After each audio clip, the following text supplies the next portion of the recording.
Če torej v bistvu začnemo z nekaj teorije, opravljanje je nekako govorjenje slabih stvari o drugem človeku. Ampak zakaj ljudje tako radi opravljamo? Tole v bistvu skozi zgodovino, če pogledamo, se nam kar vleče, lahko rečemo, da je zapisano v našem DNK-ju. Ne, v osebnostni strukturi ljudje si lajšajo dušo, ker na nek način sadistično uživajo, ko nekoga blatijo za hrbtom, ko mu znižujejo ceno in potem v nezavednem še kalkulirajo, da imajo korist od tega. Torej, oni sami, ki obrekujejo, pa da škodijo tistemu, ki ga obrekujejo, ker mogoče imata pa iste želje in iste interese, sta mogoče konkurenčna po kakih stvareh. Recimo tudi spol je pomemben, dva moška, ki se obrekujeta, imata mogoče kakšno žensko skupno tam kot interes oziroma željo.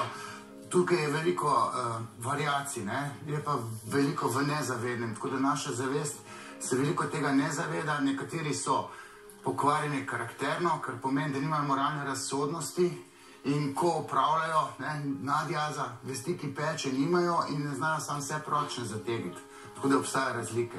Aha, zelo zanimivo. Nas pa v bistvu zanima, a bolj upravljajo ženske ali moški? Kako je v bistvu s tem profilom? Včasih se je govorilo, tole je kokošnjak, recimo, ampak se mi zdi, da pač tudi moški znajo kar par pikrih povedati. No, recimo, zdaj se moram reči, jaz nikoli ne upravljam.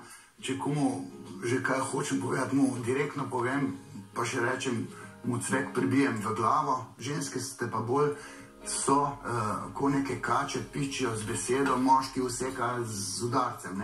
Se pravi, podstat je kastracijski kompleks, to je nekaj v infantilni seksualnosti, duševnosti, kjer smo moški bolj napadalni, bolj direktni, napadamo transparentno. Ženske pa niso napadalne, ampak v svoji psihi pa to znajo napadati. Raziskav na to temo, kdo je bolj verbalno agresiven, ni toliko, ampak se ve, da ženske več govorijo. Njihovo napadalno sredstvo, ob izgledu je tudi beseda. Moški imamo pa dejanja, bistveno manj govorimo. Ženske znajo tudi izkristalizirati svojo misel, pa tudi ženske ena drugi zavidajo lepoto. Tudi narava kastracijskega kompleksa je taka. Moški en drugemu zavidamo žensko ali pa nek falični status, neko boljšost. Ženska pa ženski zavida izgled, ker kuje načrte, le kdo si njo želi bolj kot mene. To so nezavedni prebliski, ki so zelo seksualni, nekateri lahko to ozavestijo, nekateri ne ozavestijo, ampak ta seksualnost ni tako nedolžna pri obrekovanju. Ja, to so kar globoki zametki. Ja, to je v bistvu kako je, če se pogosteje zgodi, da ženska opravlja žensko, moški moškega ali v bistvu, ne vem, ženska moškega in obratno. Žensko vse. Mi dva se vedno vse direkt zmeniva. Če smem reči, če moški obrekuje žensko, ima neko neporavnano zgodbo v ozadju. Ženska, ki bi rekel, naredi nek zid, ko ne moreš več fehtati, potem jo pa obrekuješ. Mislim, to ne delajo pravi moški. Ženska ženski pa, mislim, je pa vedno seksualna konkurentka, tako na nezavedni ravni, te se pa skozi mlatijo z besedo.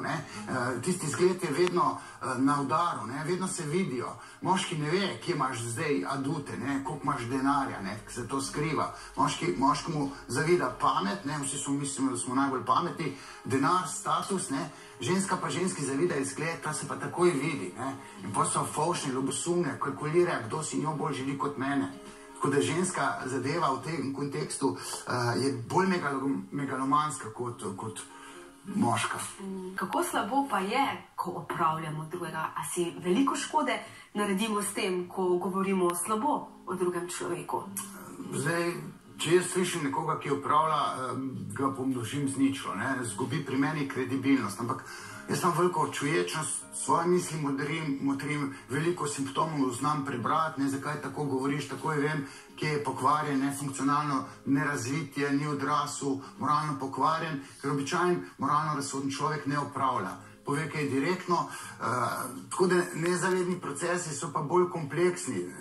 Nekateri, bi rekel, se zakačijo, se zahakljajo za obrekovanje, drugi radi to poslušajo, ker tisti, ki izpove obrekovanje, na nek način uživa, ker je deležen reakcije tistega, ki posluša.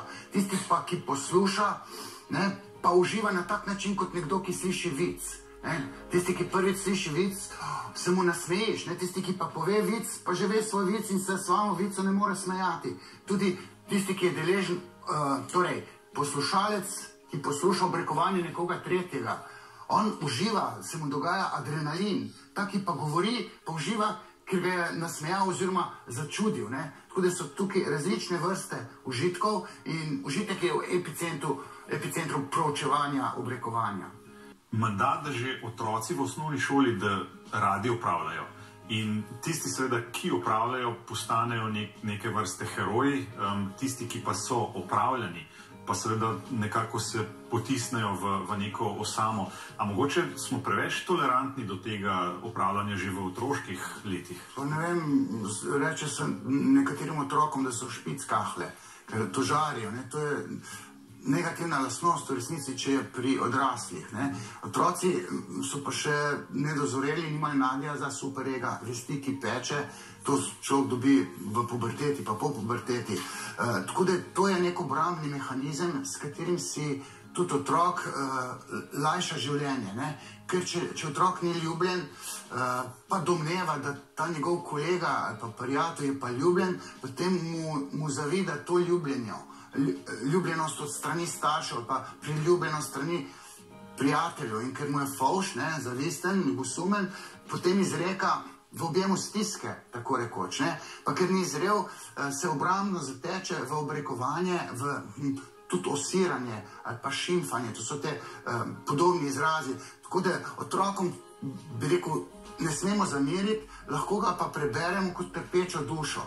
Se pravi, nekaj je narobe z njim, se pravi, trpi, zato je toliko bolj nagnjen k obrekovanju. Tudi ne samozavestni.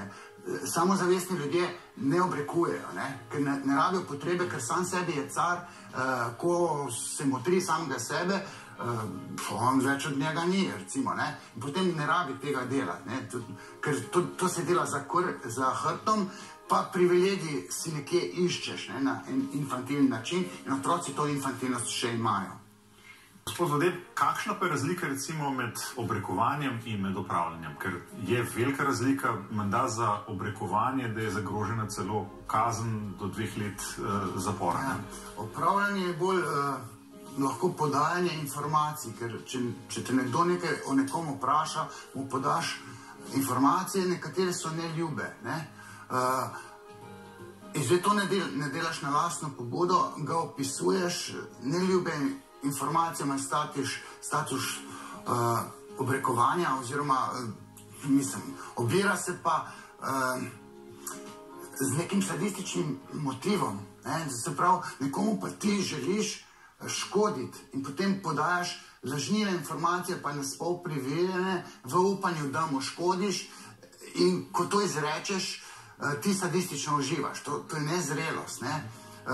Torej, opravljanje je podajanje zgolj informacij, ki so na meji laži, nepreverjene, ker določene stvari pač ti ne moreš vedeti, lahko sklepaš tudi na podlagi, recimo, simptomov, kako je nekdo napravljen, recimo, če bi kolegico gledal, jo bojo opravljali, ker ima prevelik dekolte, ali pa ker je blond, ker blondinkam se fovšija dogaja priorno, ker blondinka je tista, ki ima privilegij žensk v moški želji, pa tako naprej. Tako da fovšija, ki nekdo ima. Treba pa še povedati, da se v ozadju lahko zgodi neko transferno čustvovanje, se reče v psihoanalizi, ko ti na nezavednem nivoju nek lik, posebej še znanec, preskoči na lik, ki si ga doživel kot otrok. Recimo, določene ženske so skozi nekako na udaru, ker predstavljajo starejšo ali pa mlajšo sestro tistim, ki jo opravljajo. Ali pa tudi mogoče obrekujejo, če pride do situacije. Je v bistvu zelo zanimiva tema, mislim, da smo jo skoraj da obrali do kosti. Skoraj. Ne čisto, ne. Še vedno je ostalo kar nekaj vprašanj, ampak morda za naslednjič. Tako, hvala lepa obema za tako